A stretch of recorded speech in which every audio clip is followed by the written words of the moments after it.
And we are live. Hello, everyone. This is Dwight Woods, Jeet Kune Do Rebel, and welcome to the Jeet Kune Do Dialogues episode number 283 with my big JKD brother, Michael Marcellus Brown. As you're logging in, if you'd be kind enough to say where you're logging in from, hit the like button and feel free to continue doing so throughout the dialogue. If you're catching the simulcast over on the YouTube, please be sure to like, subscribe, and hit the notification bell as well. But of course, the best thing you can do is to share this video and spread the word about the Jeet Kune Do dialogues. So Mr. Brown is getting himself sorted out, and but I thought we would go live while we wait for him to get all connected, and I'd just give you a couple of announcements. Next Friday will probably be the last Jeet Kune Do dialogues, not the last one ever, the last Jeet Kune Do dialogues for the month of November, because so next Friday will be another episode of Ask Me Anything. So you guys have a week to get your questions in.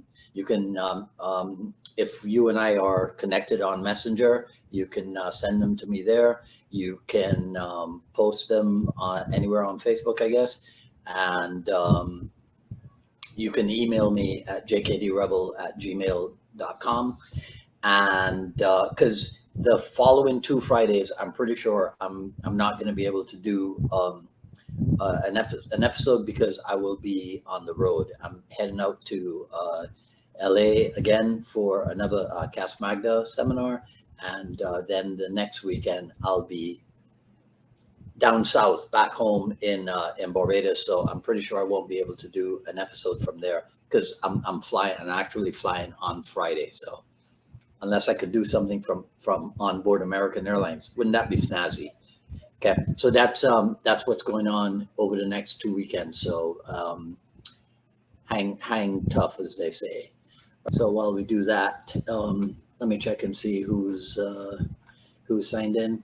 Hey, Bucky Barreto, there we go. Norman Taylor, Simon Alpin, David Parker, Bo Jackson, and Jeremiah Gill. Okay, cool. All right, we got a good crew to start out here. I just realized I didn't do all my branding stuff, so let me change some of this stuff around. You guys won't even notice what I'm doing here. And there we go. Okay. All right, so he's got the link and just needs to click it and click some other stuff, and we would be good to go. In the meantime, while we wait for him, if you guys got any questions about anything, go ahead and put them into the comments there, and we'll do something there. And then yes, Mick Tully, I think you did beat. Okay, there we go. All right, there he is, live and in person, the Death Master. Can you hear me fine? I don't think you can hear me. Can you hear me, sir? I hear you fine. Can you hear me? Okay, yeah. All right, so I don't think you need any introduction to this crowd, but actually, let me rethink that, because I don't know if you saw recently, I had to explain to somebody that you were one of the 3 original musketeers in North Carolina in the early 1970s with Larry Hartsell.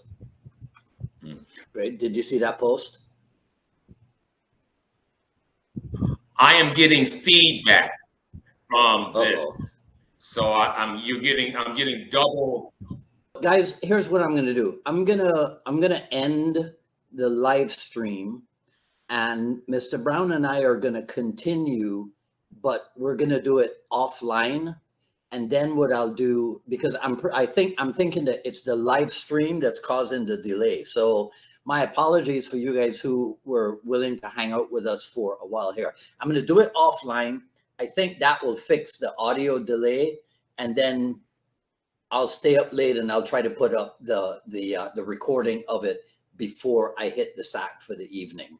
All right. So you guys, Mick, you and the guys in the UK, go have a nice evening. Those of you here in Florida and what have you with me, I'll see you guys in a little bit. Bucky, I'll probably see you tomorrow. Oh, no. I'm tied up tomorrow, Bucky. All right. So guys, again, my apologies. Let me try to fix this offline, and then I'll put the recording up for you guys later this evening. All right. Take care.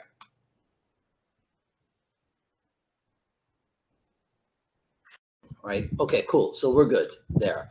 So what I'd asked you before was on behalf of Simon Alpin was to describe what a training session with Sifu Larry would have been like back in the 70s. You'd mentioned about his being innovative and what have you. So I was wondering if you could give us an example of his innovativeness in class. Okay.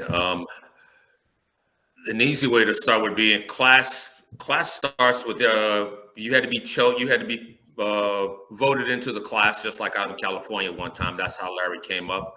When after my little quick interview with Larry, when my father took me over there, and I wound up looking up at the rafters because I was trying to play Muhammad Ali. Unfortunately, Larry just said, "Keep your hands up," and bang, that began that relationship. But I still had to be voted into the class by the people that were my seniors. And at that time, Mike and Bob Moore, Joe Goodnight, there were about four other, Tony Gore, there were several other people. I still stay in contact with Tony Gore. He's a doctor up in DC. But the rest of those gentlemen, Joe Goodnight passed away. I'm not sure about everyone else, but still the classes were easily cardio pushed. Everything was, you need to be in shape. So everybody came in all the time sometimes with dress shoes, but most of the time with big combat boots. And at that time, people were wearing ankle weights. There was a guy that was kicking Sifu Larry Hartsell's 500-pound bag with 5-pound ankle weights on. Joe Goodnight, who was his assistant instructor. And and the bag is going, it's barely moving. But that was a part of the training. So Joe Goodnight, how did he become the assistant? That was based on what? From what I understood, Larry was the primary. Again, now you're talking going way back for me. When I started in 72, in the spring of 72, you had to be voted into the class, and the people that were my seniors, Joe Goodnight was one of those guys. Now, how he became, I guess, longevity, because there's a picture of him, Chris Kent, Larry, Dan, and someone else, black and white, that was taken here. It was taken here in Charlotte at the old Kung Fu Society. Okay, so again, when it comes back down to Joe Goodnight, because Joe would teach the classes, and then when there were Ed Echeverria would teach some of the classes, you could only teach what he knew. Right. So the same thing applies, but Joe was the one who was the athlete at that time. Joe was, what was it called? Peter, you've heard the Chippendales? Yes, of course, right? The Chippendales, the dance, the male dancers? Yeah, Yeah. Well, Joe Goodnight was here in the South. There was the thing called the Peter Adonis Traveling Male Review. Yeah. Now, wait a second. You got to understand now. I'm serious as a heart attack about this, and I don't think I'm getting anybody. I don't think I'm getting anybody in trouble, but because Joe's gone, and it was kind of funny, but. Seriously, I mean, there was a guy named Little John who was also Joe's best friend. But they were part of this male burlesque review thing where they would go in and, rent it out, just like the Chippendales, but called Peter Adonis, and they would strip down as like Freddie Mercury kind of review characters or whatever. But Wow. it was, oh yeah, a lot of money.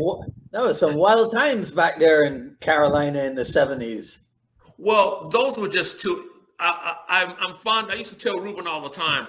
There were a bunch of characters here. I mean, when I got there, these guys were bruisers. So the conditioning was something that was important, and Larry pushed that because a lot of the times Larry would be right there on the floor with us stretching or skipping rope, and then because he was developing his skill sets and presentation skills as a teacher. Right. Okay. Because remember, if I think I'm correct on this, he trained with Ed Parker. Okay, and when Guru Dan was there, and then he trained with Dan. But Larry also had judo training here in Charlotte.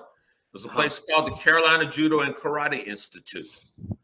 But Larry was at that time was very well versed. He could take care of himself, but he had come back from Vietnam, and he had a little, little pot belly going on there. And well, my fault.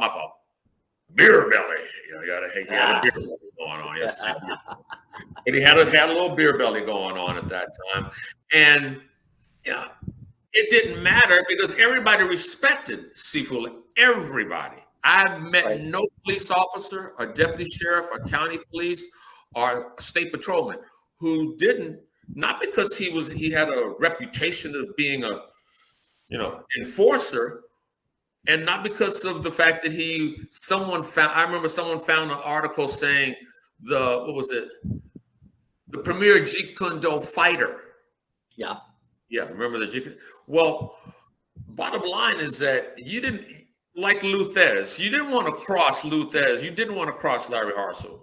Right. If you're a police officer, no matter how big you were, no matter how tough you thought you were, whether you boxed or whether you did police tactics, Larry was, I use the word good old boy, but he was very, very, a taskmaster when it came to our conditioning. So we would do box out all the way down the floor and back. Right. Yeah. What about equipment? Was there a bunch? I mean, back then, I don't imagine that kick shields and focus mitts and what have you were readily available, were they? The air shields were football air shields. Okay. From the local high school. It's like we need to go and find things because you need to be able to protect yourself. That's like you need to protect yourself. So the same thing with headgear. You look around, and at that time the Army Navy store, they had boots, so we could kick in boots. They big pants and stuff. So, but the focus mitts, some of those Larry brought from California. And some of those he ordered also. I don't remember. Yeah, there were a couple of air shields because we had a wooden dummy that was in the corner. We had a big 500-pound bag, a canvas big 500-pound bag. 500 pounds. 500-pound bag. And there is one that resembles, I think, at the Anosano Academy. There used to be a big one. Yeah, but that was only 300. That was 3, yeah. Well, Larry had a 500-pound bag when made, and I understand that there was another bag there that was 500 pounds out in California. But regardless of that, the bottom line was that we would do kicking drills, repetitive things that required you to be disciplined, concentrate, and be accurate. We stopped doing the finger jab to the eye and started doing the fist on the box out, even with the safety goggles, because we did that with safety goggles on, and it would still give you a jolt. Yeah. Okay. Yeah. So you wound up improvising a lot of equipment. Be sure you had a baseball cup or a boxing cup, big gloves, so that was your own personal jump rope, your own personal hand wraps, of your own personal bag gloves. So nothing was provided for you other than and remember to bring your mouthpiece. So you guys got to sparring immediately? I didn't. After the fiasco that I had of my ego being checked at the door from getting in the ring with Sifu Larry, he did the little slip and pow. And I didn't see it coming out of my peripheral. You want to know why? Because my hand was down, playing the old Muhammad Ali. Come on, sucker. Come on. I got you. Jesus God Almighty. So I wasn't privy to spar probably again for the next almost month and a half, but you have to realize that I was going every day so I could get as much information as I can. So, and classes were being held every day. Mm-hmm. Those guys, a lot of these guys were also police officers or former police officers. So, conditioning was everything. If you weren't in condition, you had no business heavy sparring. So even the baseball or chest pads that you've seen back, the old ones, everybody would basically, you come in like little soldiers, with all this gear on and stuff. Right. And but it changed and it evolved, and people started wearing less and less. But by that time, Guru Dan had brought in more of the kickboxing phase. So we weren't losing people from, this was, back then was hardcore. Remember I told you about the floor? There was no mat, there was the floor. Sort of like Rachel is fond of saying, when she started doing Aki Jiu-Jitsu, there's no rubber floor. There's the wooden floor, and you get thrown and you learn how to fall. How many times has she broken her arm? How many times has she dislocated her shoulder and messed up her leg? And she still is there. That's Buddha. Our craziness, which if you want, she's the highest rate. Don't we as martial artists have to be just a little, look at the podcast, okay? A little, look at JKD Talk. Look here. Look at that. See that there? You know how I got that? Trusting somebody, and I wanted to keep it as a reminder, all right? Trust is something you earn, like love, like respect, over an extended period of time. I'm on the ground. I'm playing with the BJJ, the young gun, straight out of Brazil. His English is terrible. I'm at a BJJ gym. This actually happened. So we're down there, but he's never seen, the shorten it, let's just call it catch wrestling. He's never seen the submission wrestling, okay? But it's like nobody runs the distance better than the Kenyans. You can generalize like that. He didn't know. He didn't know what I was doing, and I was getting the better of him. Now, you got to understand something. I don't like the gi. I hate the gi because it's a game, but I'm there to learn. And thank you. I'm not going to name the name, but thank you for allowing me to come in. Yeah. So anyway, we're on the ground, bam, bam, bam, and I'm getting the best. I have him tapping all over the place. But it was because he just happened to be there. Then I realized this young guy who's maybe about 21, maybe 19, 21. Anyway, long story short, I catch an elbow. Bam, right in the face. Boom. Blood went everywhere. My nice, beautiful kimono, white kimono, red. And it's like a wake-up call. It's like you've been playing touch football, and all of a sudden you get tackled. Right. One of the old wrestling sayings kind of goes, you make a deposit, you get a receipt. So his receipt was I headbutted him immediately. Bam! You guys got to learn to play nice. Man. There was no remorse. There was no remorse in him for, I made a mistake or anything. And I looked at him and it was like, and I felt bad because blood now goes everywhere. Okay. Right. And I kind of rolled him off. I go over to, I hate to say that name. Anyway, I go over to him and he said, Michael, are you okay? I said, you bleeding? I'm like, yeah. I said, he's bleeding too. You might need to, and they had to call an ambulance because he was out. Up here, concussion. He couldn't stand up. Now, that's not me beating myself on the back because I'm at someone else's school who invited me there. Right. And they invited me there because I wanted to pick up on a lot more of the BJJ. I have a couple of friends who do BJJ. So, anyway, that happened back in February. And I said to myself, I'm going to wait till the end of the year. I'm going to get it fixed, okay? But as a reminder, trust is earned, not by what you say, but by what you do. I'm trusting this guy, giving him my body, and it's like if I go to put a lock on you, a lock, you have to grab me, and I have to use two hands. You have a free hand. You have a free hand. Thumb in the eye, grab the nose, grab the cheek. That's why I do a lot of the my little squeeze thing there. You have the hand gripper right here. Hit it, but you cannot put a lock. This is my personal opinion. I'm sure that it can be done in a demonstration format, but for someone to put a lock on you, and remember now, if it doesn't work on an NFL lineman, a sumo wrestler, rugby player, okay, it doesn't work. So you're gonna like put a lock of somebody on one of those guys, because if someone's in the street, they're having the adrenaline rush. You got to use two hands. I've seen people fake it, but you got to use two hands. So you're down on the ground playing BJJ.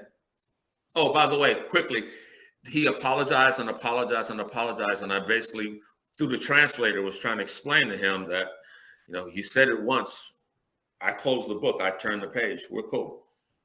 As we were both, you know, water, ice, rag, you know, all of that. In 2023. But see, that's why. And so, but since that time, I've been back up there, and he worships the ground I walk on. And he didn't know that I was 67 years old. And he saw the red and white belt in my bag. Well, that 8th Dan is not in jiu-jitsu. Right. So anyway, it was interesting having gone through that process. And then, but he's so nice now. Very nice. Man, he's come to my home. Yeah. But he's on his way to was it ADCC? I think, what they have in jiu-jitsu, some big tournament over in Abu Dhabi or someplace like that. Right. Yeah. Yeah. It's the ADCC. Yeah, I think it's ADCC, whatever. Because they have gi and they have no gi. Right. Yeah. All right. So you mentioned JKD Talk. So let's talk about that. You recently took on moderator duties over there. So give me a spotlight view on how that's been thus far.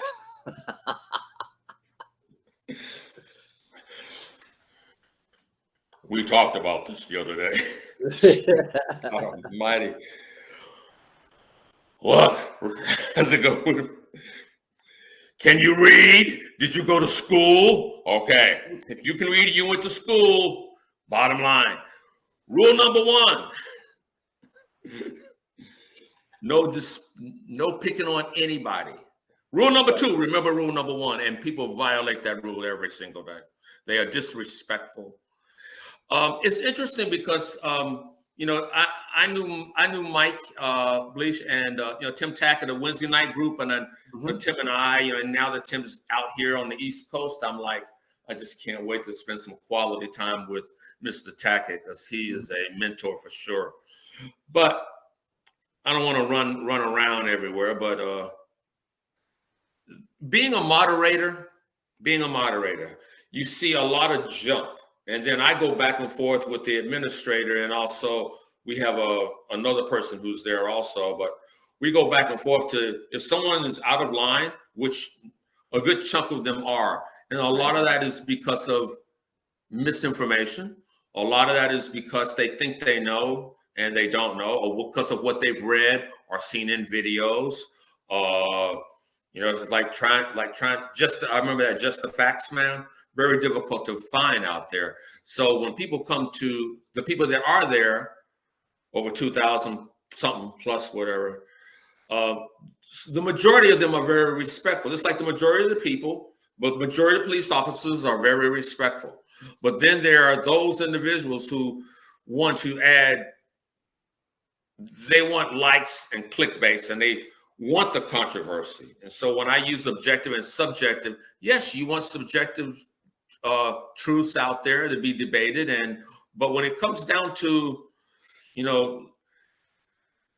the objective truths, and I use that term a lot.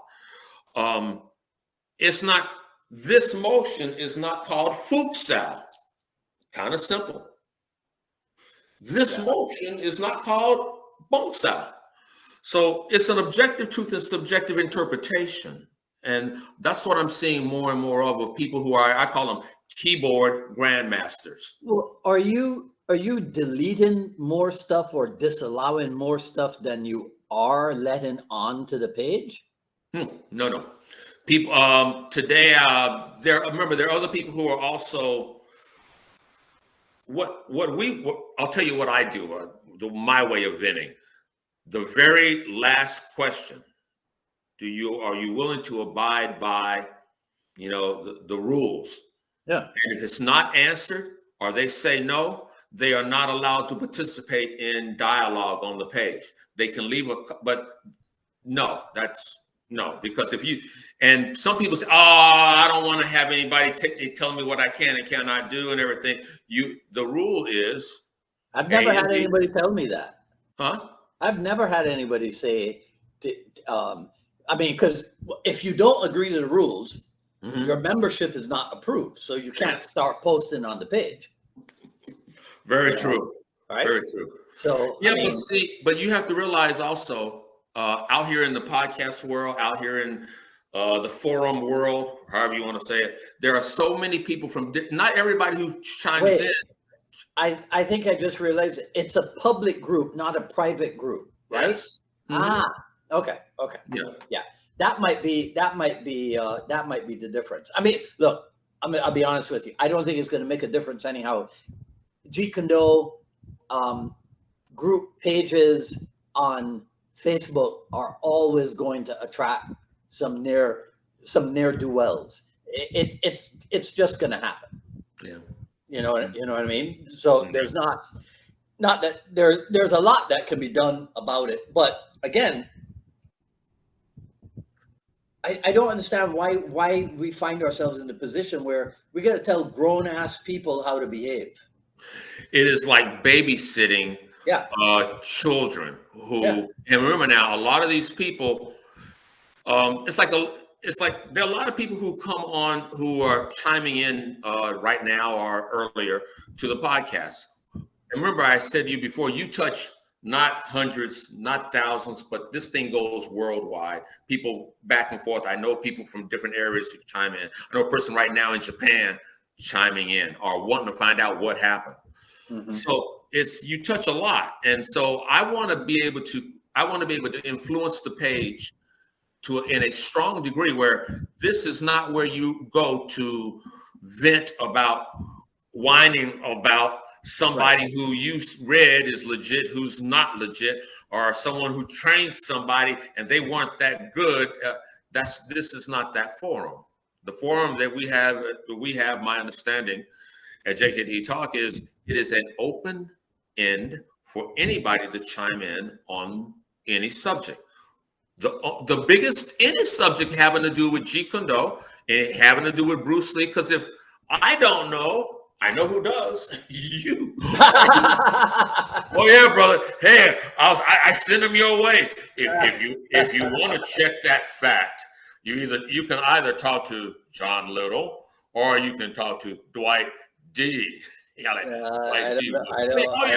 that all the time. I do that all the time. Because I know that, and I know that you don't have time for all that. I understand that.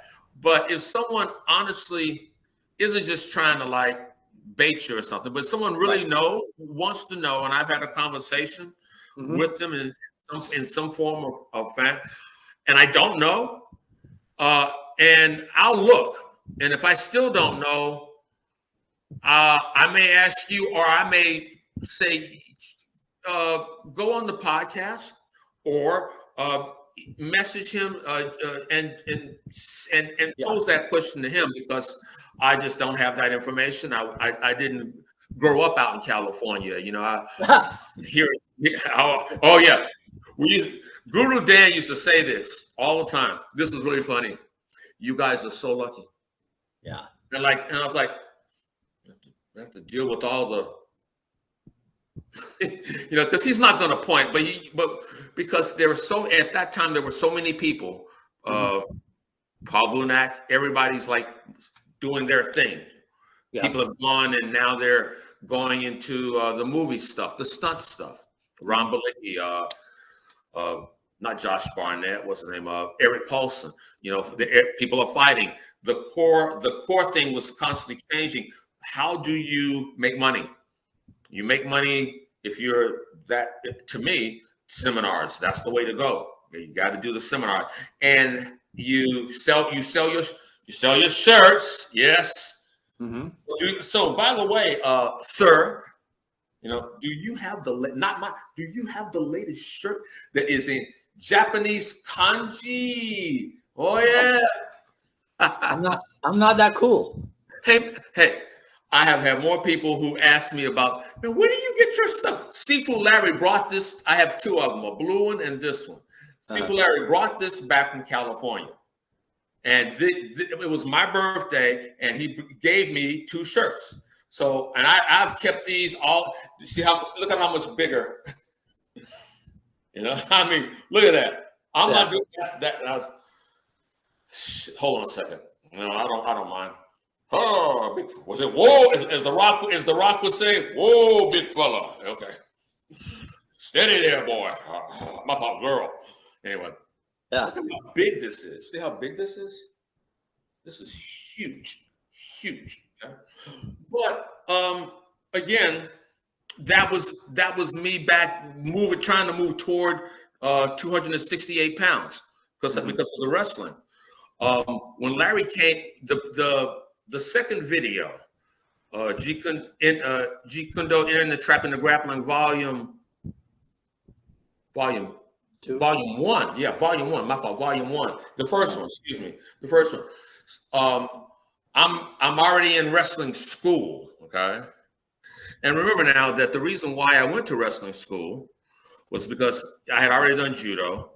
I wanted to continue on with what we were learning, how to do the gravat, how to do the front chancery with continue with that line of grappling where we could use the strikes. Well, of course, there's nothing out there except for pro wrestling. But then you find out that there are people that are out there who are what we used to call hookers, what they deem shooters.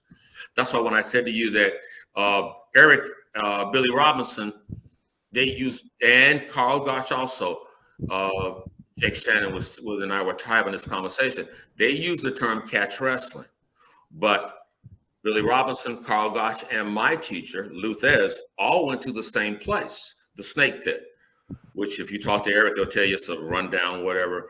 But that style of grappling, where wrestling was real. You go back to the 20s when it wasn't a entertainment, the 30s, people were getting hurt. Strangler Lewis. One of the guys who worked with Luthez, my teacher. I mean, if you just punch up Strangler Lewis, and you'll see that those guys were men. I mean, I said men, okay, they were just tough and they grind it out. You're talking like the Dust Bowl and all the civil rights stuff they went through. So wrestling went through changes like that also. Seafood Larry, when I told him that my wrestling coach at Charlotte Catholic was Mr. Evers, and he said, Mr. Evers, Rip Hawk. He knew Rip Hawk. He didn't know Mr. Evers. And again, I was fascinated by that range. So when Seafood Larry left, I had already been at the Gold's Gym and at the King's Gym, and I saw a lot of the guys there: Steamboat, Flair, Rodney Piper. But what I was looking for was a continuation. Isn't wrestling real? Well, of course it's not real. It's entertainment. But wasn't there a real wrestling? Yeah, there was. Yeah, way back in the 40s and 30s, the guy whose name was Frank. Said George Hackenschmidt and Frank Gotch sold out the Philadelphia arena. I mean, wrestling was on par with boxing back at that period of time. So what did you guys do when Larry Hartsell left? I'm sorry, say that again? What did you guys do when Larry Hartsell left, when he went back to LA? Now you're talking another period of time where Dick Harold, Guru Dick, is it Guru Dick? Yeah, Guru Dick, who's Thailand. Anyway, he wanted to continue. And there was another gentleman by the name of Lee Foster at that time. And he and Dickie were also tied. But people were already drifting apart. Drifting away from the school because Larry was go, and then he would come back, and maybe he'd have a bodyguard gig. He would come back. He had already left the sheriff department in good faith. I mean, I wasn't there, but I heard his going away party was just good time. And Larry knew how to have a good time. Anything less than a good time is a waste of time, and that's how I look at it.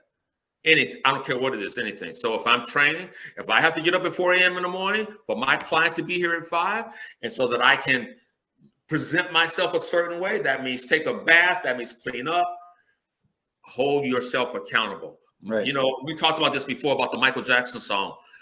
I always tell people, give yourself a man in the mirror moment. Yeah. You want to make the world a better place? You want to make the world a better place, take a look at yourself, make that change. So Dickie took on the duties of trying to keep the place going?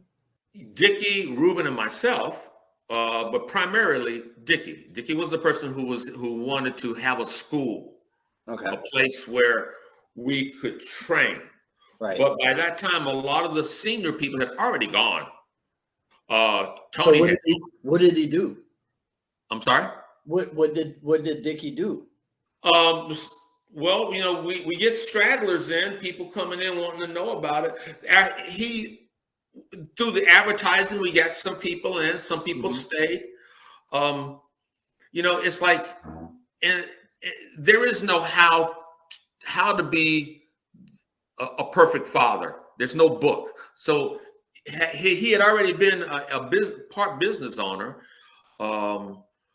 And so in another field, a health and fitness field with vitamins, minerals, and all of that stuff.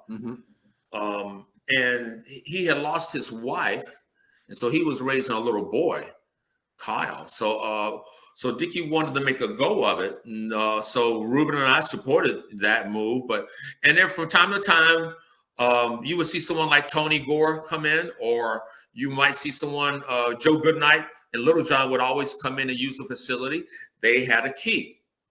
Okay. So I told Joe, I said, look, if you guys are back in town, give me a call. And I'd come down.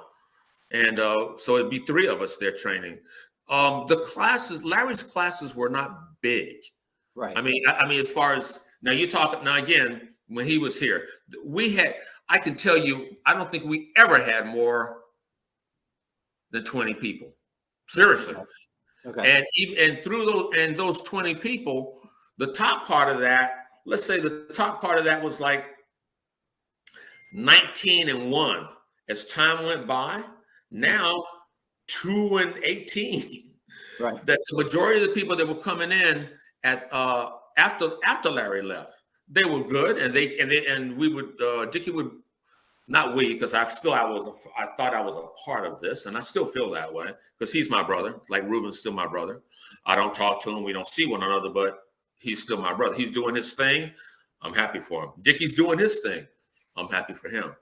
But they don't sign my checks and they don't pay my bills. And besides, I'm retired. Remember, 67. Right. But anyway, right quick, we just went ahead and. He was the man as far as Larry was concerned. And the way he taught was how he was taught. And he was taught rough. Those guys were rough back then.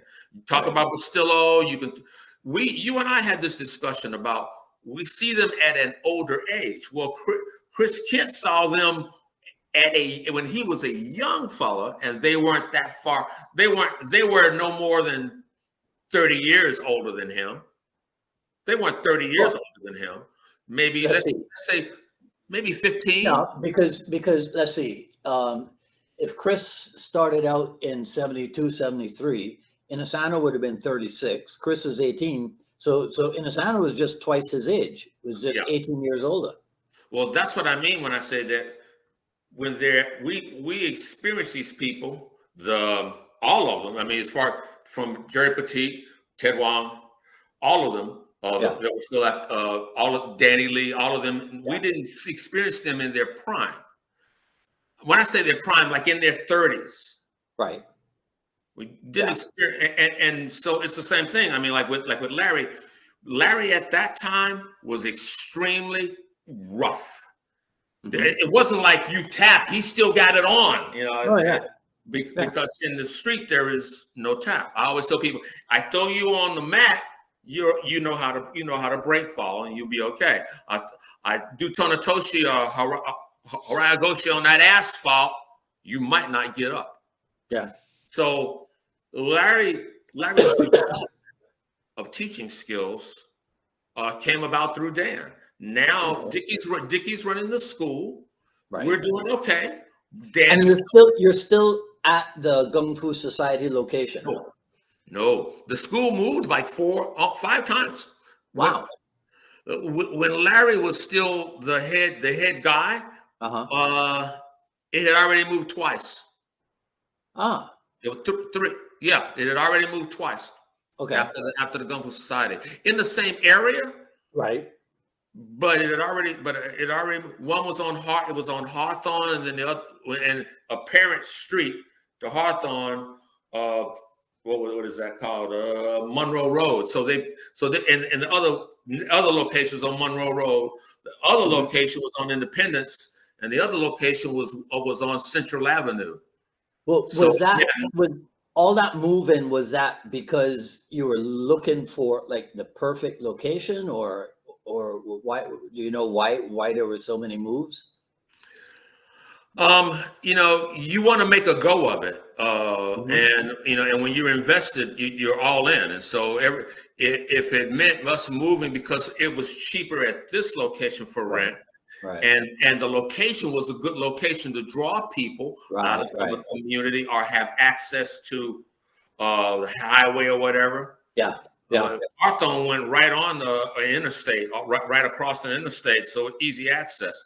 So a lot of it had to do with Dickie's vision of, I want to have a school. Now it's called the Academy of Martial Arts, and again, just rebranded it. Where we teach, I think I sent you. You've seen the yin and yang symbol from here in Charlotte that they had. Maybe if not, I'll find it. I'll send it to you. Okay. But it was a board, a big board that was in the window of the final place. The final place. It was in the big thing in there. But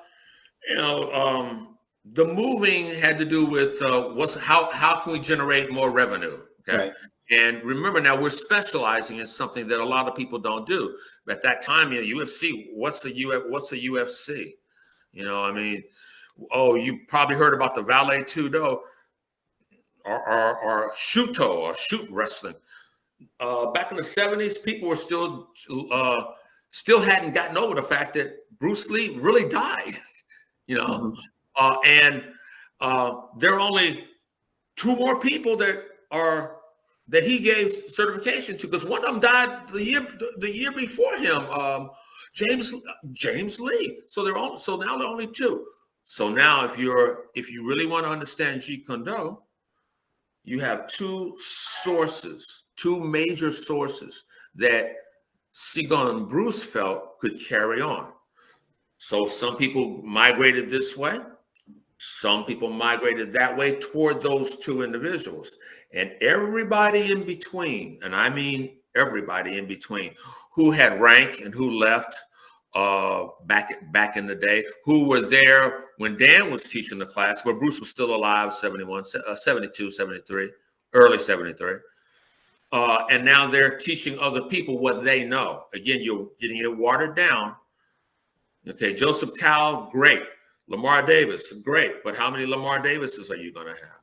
Yeah, but I'm still back in Charlotte, and when Bruce Lee died, was there a rush of interest in what he had done in the 70s? Who was this? Dan? Guru No, Dan? no, Or no, no. Harry? In North Carolina for you Uh-huh. guys, was Uh-huh. there interest? I mean, because you're trying to make a goal Uh-huh. of a school, Sure. right? So what was the level of consumer interest in those early days after Bruce Lee's passing? Hmm. Jesus, that's a really good question. I think the easy way to answer that is to say that to make a go of it, the people that we wanted to draw from were people that were now familiar with the big boss. We're now more familiar with, because this is not Taekwondo. You don't have to wear a big what you used to call pajama, white pajamas, but this is kung fu, and now you see stuff on television with David Carradine. Oh, that's what put in their mind. Bald head. It's like it's so stereotypical, we Americans, but they see bald head and oh, you talk so nice and very kind. That guy's a killer. Yeah, but what happened? I think was that we didn't look at what was going to come down the pipe. And by then, Dickie, as well as Ruben, as well as myself, we would come in and work. It became like we would come and work out there, sometimes together. Dickie and I would do things together. When I left, Ruben was doing things while Larry was here. But then when I came back and Larry was still here. But again, it wasn't the same. Having people, I mean, when you're teaching, now people they want the certificate, they want the acknowledgement that I'm one of the few people, that whatever, they want to make money, of course, and everything. They want the quickest route to get there. Yeah, Instead of reading the book, they read the Cliff Notes and they pretend that they've read the book. Right. You see that all the time. Yeah, but I'm still trying to determine what that 70s into the early 80s experience in Charlotte would have been like. More PKA stuff. Back then, I think the PKA was up. It was forming. Okay. Knockout karate. Okay. Yeah, way before MMA. But during that time, if you were teaching, you were basically teaching Taekwondo, because that was real. Right. Because before Taekwondo, there was a thing called Tracy Kimpo. Yeah. And they had booklets and pamphlets, and you could be a part and sell. It's like selling insurance and stuff. Yeah. But the Tracy system, I think it was. But then Taekwondo comes, okay, blows everything out. But judo had already been there. Everybody kind of knew what karate was, but now Korean karate, okay. And then all of a sudden, let's not forget our guys in black, ninja, shinobi. But that came after the gung fu.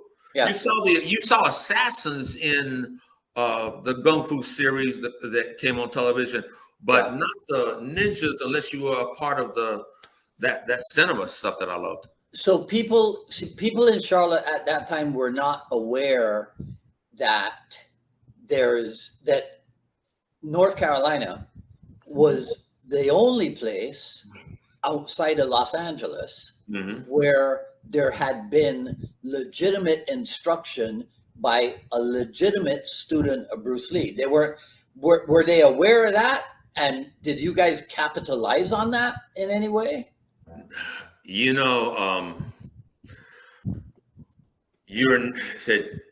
never famous in your own kingdom. You're in other places. Here in Charlotte, you know that you've heard of that. Here, it's like you can either be a big fish in a little pond, and if you're lucky, you could be a whale in a tear, and you're getting there. That whale in a tear, you're getting there. But regardless of that, I had to think for a second, and I was just trying to tell you that at that time, the interest was not in Kung Fu. Kung Fu had its day. Judo had its day. Wrestling had its day, and then they had to go into entertainment. Okay. everything has its time. To everything there is a season. Everything has its time. JKD back in the 70s was not 40 people in a class, 20 people in a class. You're really lucky. Okay, really lucky. JKD back then, I'm talking about here in Charlotte. Right. Back then, most of the people the law enforcement people were familiar with Kempo. One of their guys became a student of mine. Then he became, well, he wasn't really a student. Let me correct that. He was not a student, but he trained with us early on, and then trained with me and Erwin Carmichael, and he became deputy sheriff here in Mecklenburg County. But again, what about the 80s then? Was it different in that decade? Because, you know, the seminar thing, like I was talking about on Wednesday's podcast, that in the 80s, the event section in the magazines went from tournament listings to seminar listings. Yeah, that's true. So what happened in that decade, the decade of the 80s? Now you got those people like Jerry Beasley. And I call a spade a spade. You know, at that time, he provided an opportunity for Di Pasquale, myself, Joe Lewis, what's his name? Bill Wallace, Bill Superfoot Wallace. Then later on, Ted, I think, later on, he brought in other people, but Karate College came about. There were people on the East Coast, people started migrating from out west who were students of either at the IMB or at the Torrance School or wherever that they trained. And they started moving out. Now, you have to realize, too, remember Vic and Ann Payne, Smoky Mountain? Same thing. I mean, so now there are a bunch of pictures of me and Cliff Stewart and Larry and Chai. I have a picture of Chai, Dan, and I, and man, it's like abs for days. Not me, both of them. So you attended Smoky Mountain? Oh yeah, the very beginnings of those, and then like when we would do stuff up in Chicago, I'd pop up to Chicago with Larry, or when Larry would do seminars at that time, because Dickie was doing something else. Ruben had gotten married and had 2 kids and was still trying to train. So wait. But wasn't Dickie a fixture at Smoky Mountain as well? Yeah, after a while that happened. Him and Rob Kelly. Kelly was, I remember when he walked in our door, he already had done Kempo. Him and a guy by the name of Doug Mayweather, I think that was his name. Okay. But Doug was real good. Both of them were real good. They knew Erwin Carmichael, and they also knew Professor Church, who was like Kenpo and Kempo. Theirs was Kenpo. And it was a kind of like a smorgasbord, sort of like what Krav Maga is now, like a smorgasbord. Well, I hate to say that, but it is, a smorgasbord. Look, if you learn how to shoot with your right hand, okay, bullseye fine. For you to be complete, you've got to be able to at least hit center mass. You don't have to hit, like, you don't have to shoot the gun out of the hand, but you got to hit center mass with the left hand. So everything now has progressed. When I say Larry was progressing, progressing as far as our training methodologies, Larry would pick up something from Dan, or he'd see something, especially if it was grappling, but also as far as he had a boxing library. You talk to Deborah Hartsell, she'll tell you, Larry was an aficionado, and some of that was the brotherhood that he and Dan, Guru Dan, don't be disrespectful, whatever. Anyway, but they were very, very close. I mean, it's like, gosh, he was there at his wedding to Deborah. So for Larry's influence when I say different training. The thing with the Cowboys, him and Tim Tackett went down with the Cowboys. Master Chai went down with Guru Dan and everything. So, and the bodyguard work. So by the time he was now on the seminar route, we here in Charlotte, I'd be getting with Dickie. Okay, Dan's coming in. Well, we need to go here and everything. I would get with some of the other students, and I would train them. Then Dickie reopened up probably about 5 or 6 years ago his a school. Again, it's funny because everybody has their own personal journey. His personal journey has now led him into one of the top Muay Thai instructors, not in the United States, and he's getting ready to move over to Thailand. Right. So again, that at that time, what he was doing was taking care of his son, training, going down to see Francis Fong, because Francis Fong that was where Chai was coming, and that was close by. Right. And that was where Guru Dan would come, and then it spread out to New Jersey and Princeton and up in Virginia, Chicago.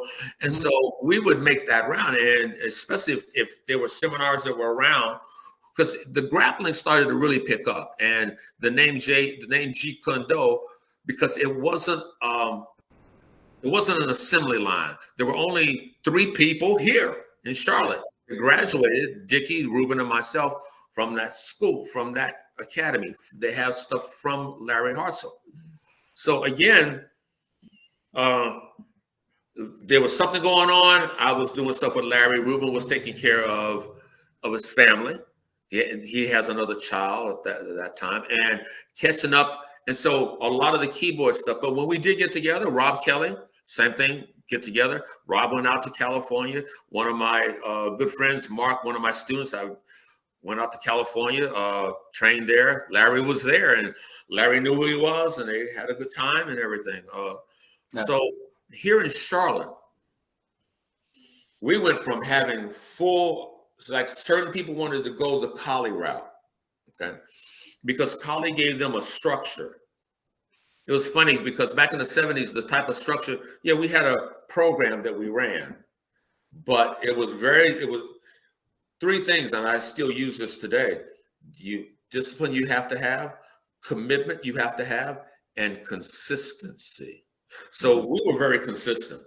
If I wasn't there, I know Ruben was there all the time. When in the early stages, when Dickie could get with Larry, he would. Yeah. Then he develops relationships with Chai, Francis, want to invite him down, do his thing. Everybody was like moving in different directions. And a lot of the people who were students of ours or of Dickie's or whatever, okay, I hate to say they got left behind, but you can see the numbers dwindling. There was a thing about teaching aerobics. There was a thing about having a women's self-defense class. And then I remember Dickie, I had already been doing the kickboxing workshops and seminars. That after, what's his name? Billy Banks. Yeah. The Thai bow stuff. To aerobic music. So I was already doing that. But the big thing back then, as far as was being able to train, and Dickie would go, okay, but everybody was moving in their path. Ruben continued to move down the path of acting a little bit. He wanted to finish college, which was good, but he was also providing for his children, and he was working 2, I think maybe 3 jobs.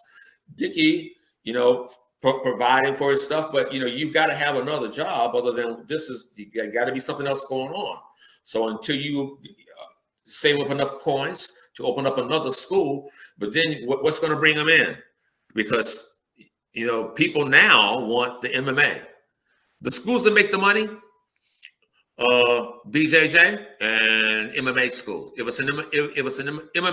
it's a mixed martial arts school, they have so many different programs that they run.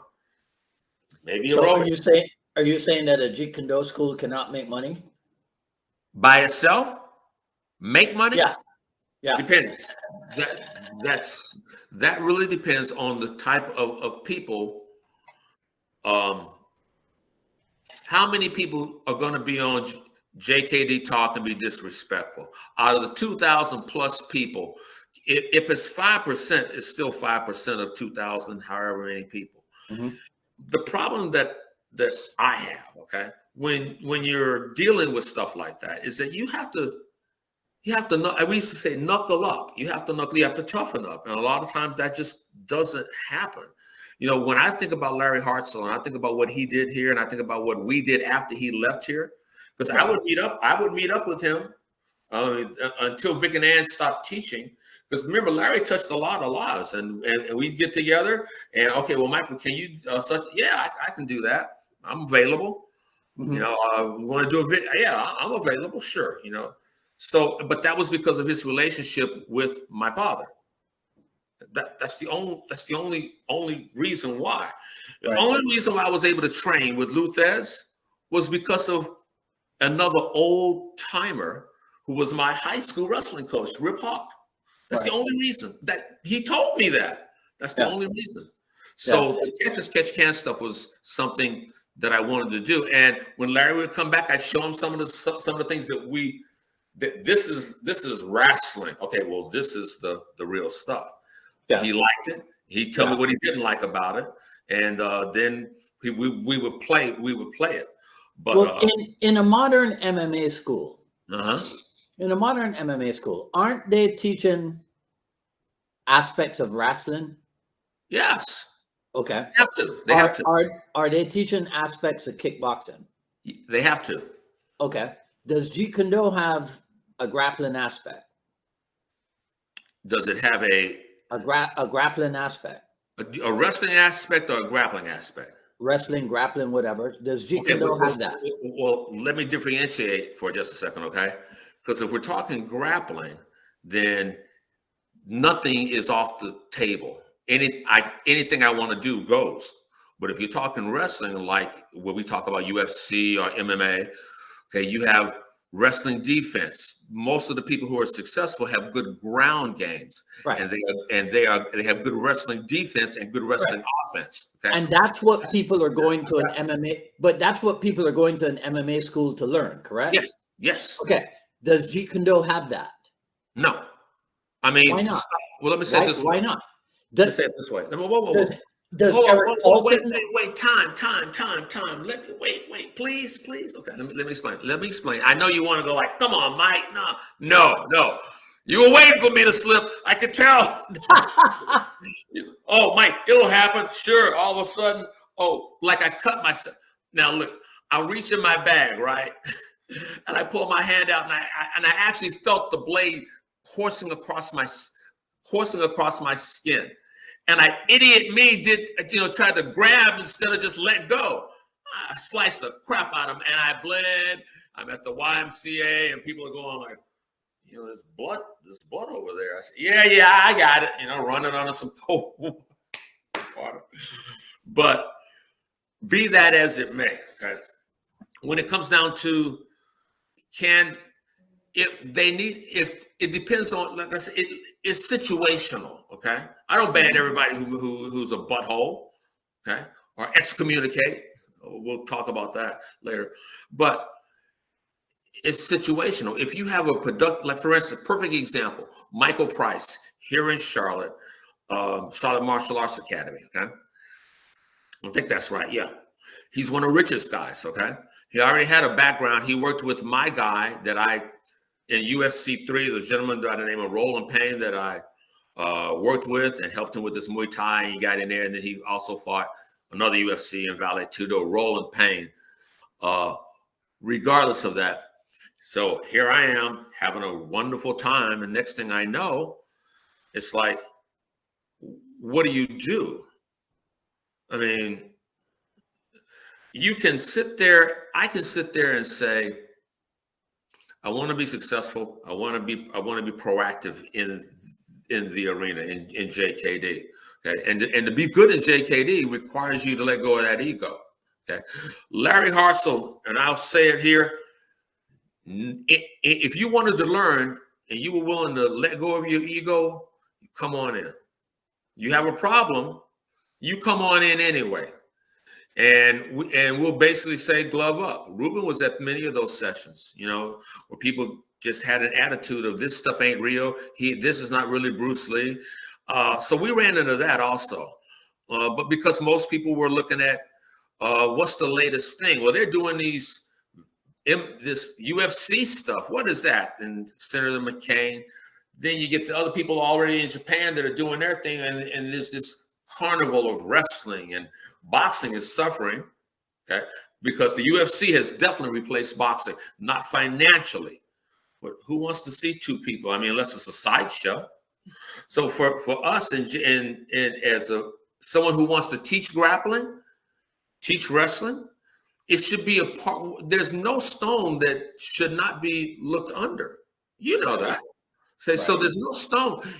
That is going to be and if you want to make it a part of your curriculum, your Jeet Kune Do curriculum. Let's say someone in Blooming, I'll pick any place. Let's say Gastonia. Someone in Gastonia who is certified as an assistant instructor under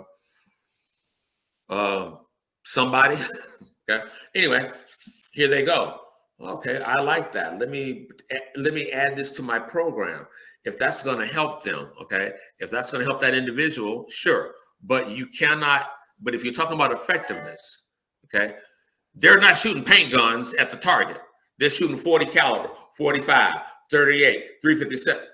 It's not a game. JKD is not a game. That's why people say, well, we've never seen any of that in the UFC or in whatever. I said, it's not a sport. So you're telling me there's no aspect to JKD that could be marketed in a similar way to MMA. No. Well, that's what I'm hoping that Dicky will do when in Thailand.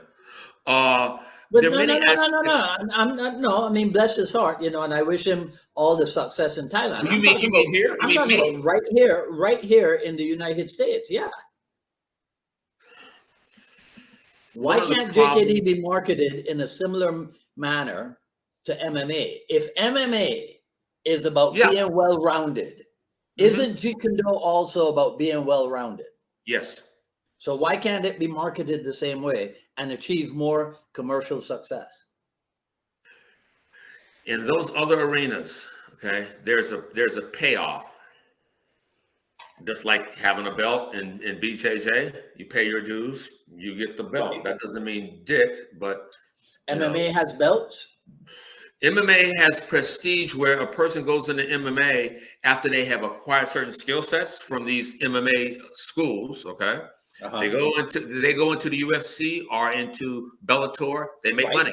But what percentage of students at an MMA gym are interested in competition? B. As far as the people who are there at the gym, some people there just want to be hanging out. Remember, these MMA places also teach self-defense. Okay, so you have men and women. They have of course, they'll have kid classes. That's where they're going to make their money, because the kids are going to grow up, and like the little dragons, they're going to grow up, and they're going to have to change their little gis and buy the new belts and break their collapsible boards, and that's fine. And get the next stripe and before you know. I think Ed is now. What is Ed Stahl? I think Ed Stahl is a brown belt, soon to be. He was one of not Belvineves, but oh man, I haven't said his name. Scott Shields. He was one of Scott Shields' guys, like Mark Kruko was at one point in time. But yeah, he's a brown belt now in BJJ, and he has his own school also. I think you've talked to Ed. Yeah. Yeah. I know who Ed is. I always refer to him as a young. At least he's not a youngling. We'll make him a Padawan. He's a Padawan. Yeah. Okay. Youngling, Padawan, Jedi Knight, Jedi Master, Jedi Grandmaster. Okay. He's back here. He's back here. I'm just messing with you, Ed. Ed, no, I'm not. You're back here. You're a Padawan. You ain't no Jedi. No, it's interesting because he's one of the new generation that I was talking about JKD Talk, that need a place to be able to talk and discuss freely without maybe bringing my legitimacy with me of who I trained with. Maybe they didn't know that this, but I really want to study. Because why? Because I'm fascinated. Look, I was not a Bruce Lee fan.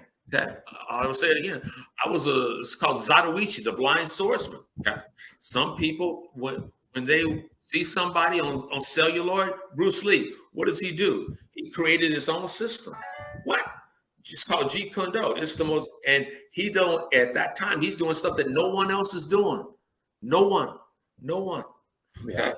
So now you have a generation of people who see this, and this is the old one, because if you, I got, the new one has a black, and I'm not black, but yellow and red on one side.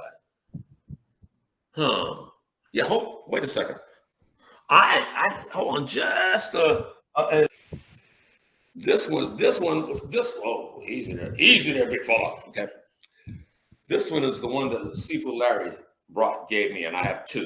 Okay. This shirt is from this shirt was from the JKD Linda's stuff, Bruce Lee store. Okay. Mm-hmm. And again, it's nice, but the emblem is different. The emblem is, see how it's red and yellow on one side, and this one's just yellow all the way around. Well, if you remember those, they sell, what is that crap that they sell? Something. Anyway. What, at the Bruce Lee store, they sell crap? Some of that stuff is like, I have to sift through stuff. Like, no, I wouldn't be caught dead wearing that. Oh, this is my fault. This is for the younger generation. Right. Okay. I mean, so inside of my jacket, I got to have all of this. Okay. All right. I got to have all that. Now, what they did with it's a nice jacket. Not a problem. I'm not a spokesman for them. They're not putting any money in my face, but I had to customize my own jacket. How do you mean? I am dead serious. What happened was that, you see on the, and I love it. Beautiful emblem, okay? Nice looking right there, okay? They sent, because I have my seamstress take it off. See, look at this one. And look at, yeah, see the size difference? Uh-huh. Well, they had this one on the jacket, okay? And this one they were selling. And again, it's nice to have stuff. Okay, but it's like saying, look at my pen. Okay, that's from back in the day with Larry Hartsell. Okay, look at the pens they sell now. If I can, yeah, there you go. See, mm-hmm. And again, it's nice to have the memorabilia. Okay, it's nice to have the memorabilia. But what I wound up doing, which was just kind of got me, because I said, man, you should get one of those jackets. So I had to take it off and put it on this, and put a bigger one over this one. Okay, and again, I didn't want to go through that, but see how much smaller that is? Yeah. Okay. And so I need a bigger emblem. Why would you make it so small? I mean, but hey, sometimes you just got to be happy with what you get, especially if I'm not going to make, like, I like collecting stuff. Believe it or not, I have a couple of your shirts. I do. But the good thing is that, I like things that are original. You're not going to find anybody else with a shirt like this, unless they copy it or something, okay? Few people out here, because they had a limited run on this shirt, you can't even get that shirt anymore. So, okay, you can still get the Inosano stuff, and I have the pants and stuff. The good thing about it, they say first impressions are lasting impressions. And you never get a second chance to make a first impression? Well, how about last impressions are lasting impressions? Because that's the last thing that person remembers. Mm-hmm. For me, when I do a seminar or a workshop, or whether I'm doing, I haven't done government stuff in a while, but anyway, that stuff, okay, I want to look good. Like, for me, okay, I shaved. I told you, she drew blood because she want to look good. She's doing I even sent you the pictures of her doing my hair. And I'm like, yeah, I'm going to be on the podcast tomorrow. Really? And she's like, Jesus God, I'm already ugly. And now you got me bleeding. Look, I wanted to, because it bothered. I mean, it was bleeding. It was bleeding, and I was like, okay, not a problem. You will never have a straight razor near my throat ever again. Never. Okay. Kathy, who I dated, who was my best friend, and all that stuff. Yes, straight razor, whatever you want. Okay, one of my best students. I'll send you a picture of her. Anyway, but Yeah. but it's So